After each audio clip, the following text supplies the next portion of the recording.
আপনারা যারা উপদেষ্টার পদ পেয়েছেন আওয়ামী লীগকে পুনর্বাসন করবেন, পলিটিক্যাল ডাইনোসরকে জাদুঘর থেকে আবার গণভবনে ফিরায় নিয়ে আসবেন। বোকার স্বর্গে বাস করছেন, বোকার স্বর্গে বাস করছেন। আওয়ামী লীগের মৃত্যু হয়ে গেছে। আওয়ামী লীগ জাতীয় পার্টি এবং 14 দলের ডাইনোসর লাইক কঙ্কাল হয়ে গেছে। যেই আওয়ামী লীগকে দেখতে পাচ্ছেন, এই আওয়ামী লীগ জাদুঘরের জন্য আওয়ামী লীগ। বাংলাদেশের রাজপথে রাস্তায় এই আওয়ামী লীগ আর কোনোদিন ফিরে আসবে না। আপনারা যারা উপদেষ্টার পদ পেয়েছেন আপনারা বুঝে উঠতে পারতেছেন না যে আসলে আপনারা কোন চেয়ারে বসছেন। লনে বসে ছবি দেন, জেনেভা জুরিকে লেকের পাশে গিয়ে রোমান্টিক জাম্পার করে ছবি দেন, বোধ করছেন বাংলাদেশ বাংলাদেশ হয়ে থাকবে। আওয়ামীকরণ করবেন।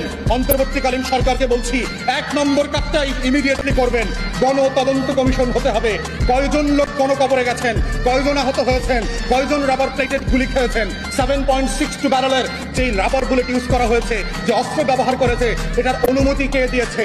গত 16 বছরের প্রত্যেকটা ডিজিএফআই এনএসআই ডিজিকে ডেকে এনে গণতদন্ত কমিশনে জিজ্ঞেস করবেন কোন কোন পুলিশ অফিসার কোন কোন জায়গায় দায়িত্ব পালন করেছে। তাদেরকে সবাইকে এনে জেরা করতে হবে। সেখানে সারা বাংলাদেশ প্রশ্ন রেজিস্ট্রেশন করে জমা দেবে যে এই গণতদন্ত কমিশনে কি কি শুনানি হবে। এর প্রেক্ষিতেই হচ্ছে এই বাংলাদেশের লড়াইটাকে জীবিত রাখতে হবে। 24-এর লড়াই আগামী 50-100 বছরের বাংলাদেশকে বদলে দেবার লড়াই।